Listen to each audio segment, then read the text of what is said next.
Nebuchadnezzar's gold statue.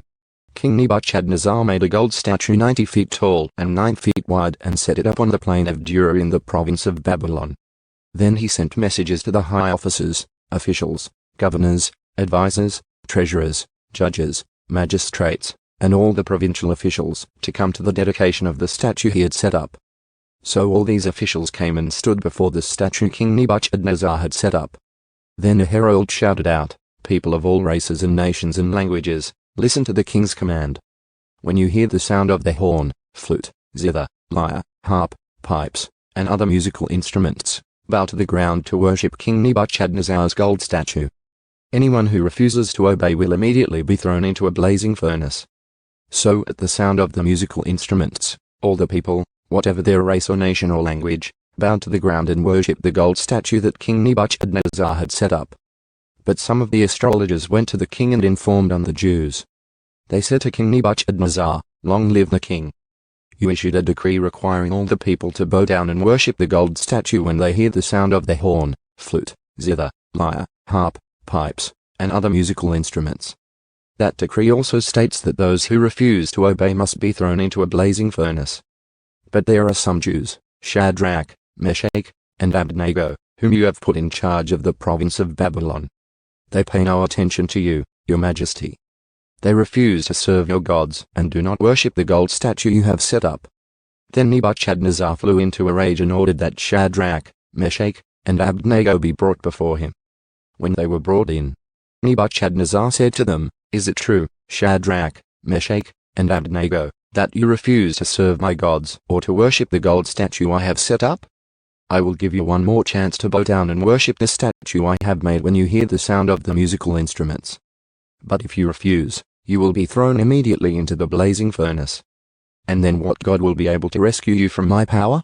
Shadrach, Meshach, and Abednego replied, "O Nebuchadnezzar, we do not need to defend ourselves before you. If we are thrown into the blazing furnace, the God whom we serve is able to save us. He will rescue us from your power, your majesty. But even if he doesn't, we want to make it clear to you, your majesty, that we will never serve your gods or worship the gold statue you have set up." The blazing furnace. Nebuchadnezzar was so furious with Shadrach, Meshach, and Abednego that his face became distorted with rage. He commanded that the furnace be heated 7 times hotter than usual. Then he ordered some of the strongest men of his army to bind Shadrach, Meshach, and Abednego and throw them into the blazing furnace. So they tied them up and threw them into the furnace, fully dressed in their pants, turbans, robes, and other garments. And because the king, in his anger, had demanded such a hot fire in the furnace, the flames killed the soldiers as they threw the 3 men in.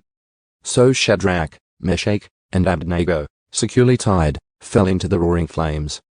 But suddenly, Nebuchadnezzar jumped up in amazement and exclaimed to his advisers, "Didn't we tie up 3 men and throw them into the furnace?" "Yes, your majesty, we certainly did," they replied. "Look," Nebuchadnezzar shouted.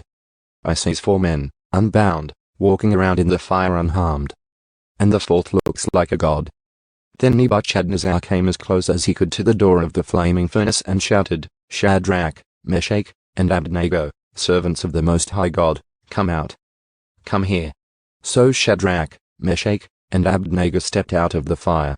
Then the high officers, officials, governors, and advisers crowded around them and saw that the fire had not touched them. Not a hair on their heads was singed, and their clothing was not scorched. They didn't even smell of smoke. Then Nebuchadnezzar said, "Praise to the God of Shadrach, Meshach, and Abednego. He sent his angel to rescue his servants who trusted in him. They defied the king's command and were willing to die rather than serve or worship any god except their own God. Therefore, I make this decree: if any people, whatever their race or nation or language, speak a word against the God of Shadrach, Meshach, and Abednego, they will be torn limb from limb, and their houses will be turned into heaps of rubble.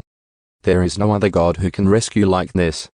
Then the king promoted Shadrach, Meshach, and Abednego to even higher positions in the province of Babylon.